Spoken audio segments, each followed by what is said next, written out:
સરકારની ટેકાના ભાવે પાક ખરીદીની વાત કરી છે ત્યારે રાજ્યના ખેડૂતો પાસેથી આજથી ટેકાના ભાવે ડાંગર, બાજરી, જુવાર, મકાઈ, રાગીની સીધી ખરીદી શરૂ કરાશે.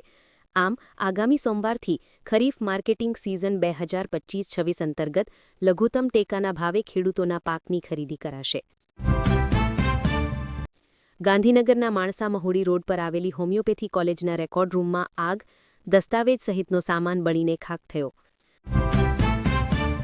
અમરેલી, સાવરકુંડલા સહિતના માર્કેટિંગ યાર્ડોમાં મગફળીની આવકના ઢગલે ઢગલા જોવા મળી રહ્યા છે, પરંતુ સરકારે નિર્ધારિત કરેલા ₹1452ના ટેકાના ભાવ સામે ખુલ્લા બજારની હરાજીમાં ખેડૂતોને માત્ર ₹800થી ₹1000 જેટલા નીચા ભાવ મળી રહ્યા છે.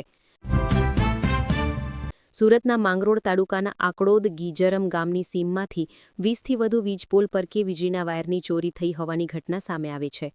સિંચાઈના સમયે સીમ વિસ્તારોમાં વીજપોલ પરથી વાયરનો ચોરી થતાં વીજ પુરવઠો બંધ થયો છે.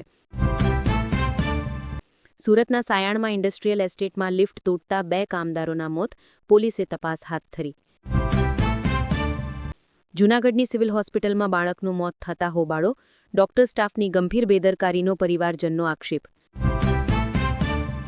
વડોદરાની 32 વર્ષની પરિણીતાએ દહેજ માટે ત્રાસ આપવાના તેમજ છૂટાછેડા માટે દબાણ કરવાના આક્ષેપો સાથે પતિ સહિત સાસરી પક્ષના 4 સભ્યો સામે નવાપુરા પોલીસ સ્ટેશને ફરિયાદ નોંધાવી છે. દિલ્હીમાં બનેલા બોમ્બ બ્લાસ્ટના બનાવ બાદ ગુજરાત પોલીસ વડાની સૂચનાથી જુદા જુદા શહેરોમાં છેલ્લા 30 વર્ષ દરમિયાન બનેલા નાર્કોટિક્સ, શસ્ત્રો, એક્સપ્લોઝિવ, ટાડા પોટા જેવા ગુનાના આરોપીઓના વેરિફિકેશનનો રિપોર્ટ તૈયાર કરવામાં આવ્યો છે. BLO પર કામનું ભારણ એટલે વધી રહ્યું છે કે મતદારોમાં મતદાર યાદી સુધારણા અંગે જાગૃતિ નથી અને તેના કારણે ઘણા મતદારો ફોર્મ ભરવામાં રસ નથી બતાવતા. ઉપરાંત 2022ની યાદીમાં ઘણા મતદારોના નામ ગાયબ છે. દર્શક મિત્રો, આગળના સમાચાર પહેલા એક વિનંતી છે. જો હજી તમે અમારી ચેનલ વિશ્વ દર્શન સબસ્ક્રાઇબ નથી કરી તો એકવાર કરી લેવા નમ્ર વિનંતી. બોટાદ ખાતે રહેતા દંપતી પૌત્રને સાથે લઈ સાળંગપુરથી બોટાદ પરત આવતા હતા ત્યારે બોટાદ સાળંગપુર રોડ પર બાઇક અને કાર અથડાતા સર્જાયેલા અકસ્માતમાં દંપતી ખંડિત થયું છે. જૂનાગઢની પોલીસના MT વિભાગમાં આઉટસોર્સિંગ ડ્રાઈવર તરીકે ફરજ બજાવતા શખ્સે તાત્કાલિક પૈસાવાળા થવા માટે એક કિમિયો ગોઠવ્યો હતો, પરંતુ કિમિયો સફળ ન થયો અને ડ્રાઈવર 2 લાખની લાંચ લેતા ACBના હાથે લાંચ લેતા રંગે હાથ ઝડપાઈ ગયો. ગામડાઓમાં 78.6% પુરુષો અને 21.4% મહિલાઓ ડિજિટલ બેન્કિંગનો ઉપયોગ કરતા થયા. મહેમદાબાદના કતકપુરા ગામમાં બાઇક ઝડપથી ચલાવવા મુદ્દે મામલો બીચક્યો હતો, જેમાં 5 શખ્સો દ્વારા એક પરિવારના પર હુમલો કરાયો હતો. આ હુમલામાં પરિવારના 3 સભ્યોને ગંભીર ઈજા થતાં અમદાવાદ સિવિલમાં રેફર કરાયા હતા. આ અંગે 5 શખ્સો સામે પોલીસ ફરિયાદ નોંધાઈ હતી. સુરત જિલ્લા ગ્રાહક કમિશન મેઇને વીમા ક્ષેત્રે એક મહત્વનો અને ઐતિહાસિક ચુકાદો આપ્યો છે. કમિશને સ્પષ્ટ કર્યું છે કે જો વીમાધારકનું અકસ્માતમાં અવસાન થયું હોવાનું સાબિત થતું હોય તો માત્ર પોસ્ટમોર્ટમ રિપોર્ટ ન કરાવ્યો હોવાના ટેકનિકલ કારણસર પર્સનલ એક્સિડન્ટ વીમો નામંજૂર કરી શકાય નહીં. રાજ્યમાં છેલ્લા 5 વર્ષમાં સાયબર ક્રાઇમના બનાવોમાં ચિંતાજનક 30%નો વધારો નોંધાયો છે. વર્ષ 2025ના સપ્ટેમ્બર મહિના સુધીમાં સાયબર અપરાધીઓએ ગુજરાતીઓના ₹1011 કરોડ ચાઉ કરી લીધા છે, જે રાજ્યની સુરક્ષા વ્યવસ્થા માટે લાલ બત્તી સમાન છે. મતદાર યાદી સુધારણા અભિયાનમાં ડખા થયા છે. મતદાર શોધવાની સઘન કવાયતને લીધે એક પછી એક BLO જીવ ગુમાવી રહ્યા છે. પરિણામે રાજ્ય ચૂંટણી પંચ પર બદનામી થોપાઈ છે. આ તરફ રાજ્ય ચૂંટણી પંચે એલાન કર્યું છે કે નામ સહિત અન્ય વિગતો વિના મતદાર માત્ર સહી કરી ફોર્મ જમા કરાવી શકે છે.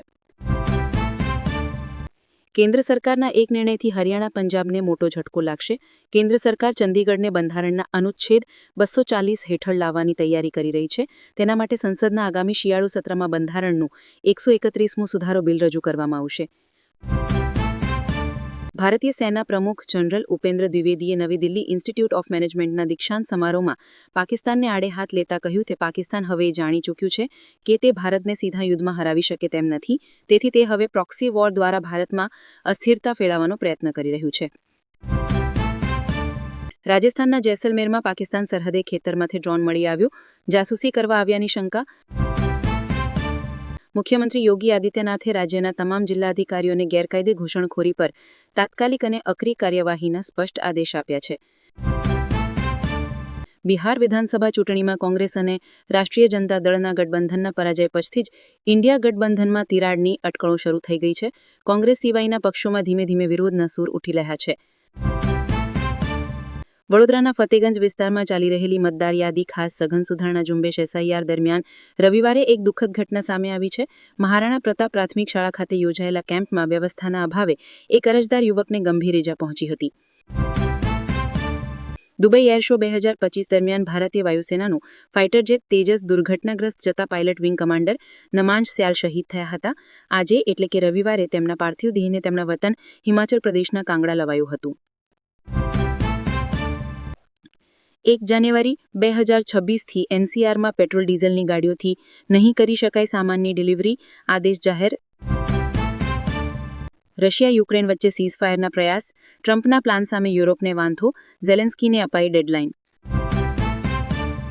બલ્ગેરિયાની બાબા વાંગાએ 2026 માટે કરેલી આગાહીઓમાં પૃથ્વી પર એલિયન્સનું આગમન, AI માણસના કાબુ બહાર જતું રહેશે અને પૂર્વમાં એક મોટું વિનાશક યુદ્ધ છેડાશે જે સમય જતાં આખી દુનિયામાં ફેલાઈ જશે મુખ્ય છે. સોના અને ચાંદીના ભાવમાં આ વર્ષે જોવા મળેલી રેકોર્ડ તેજી પર છેલ્લા કેટલાક દિવસોમાં આ કિંમતી ધાતુઓના ભાવમાં મોટો કડાકો બોલ્યો છે. વૈશ્વિક મંદીના માહોલમાં ભારતમાં ચમત્કારિક આર્થિક તેજી, અમેરિકા, ચીન જેવા દેશો પાછળ. હૈદરાબાદ બહેરીન ફ્લાઇટને બોમ્બથી ઉડાવી દેવાની ધમકી, વિમાનનું મુંબઈમાં કરાયું લેન્ડિંગ, એરપોર્ટ પર એલર્ટ. દર્શક મિત્રો, આજના સમાચાર અહીં પૂરા થાય છે. તમે કયા જિલ્લામાંથી અમારા સમાચાર સાંભળો છો એ અમને કોમેન્ટ્સમાં જણાવો. દરરોજ સમાચાર સાંભળવા અમારી ચેનલ વિશ્વદર્શનને લાઇક, શેર અને સબસ્ક્રાઇબ જરૂર કરજો. મળીએ કાલે નવા સમાચાર સાથે.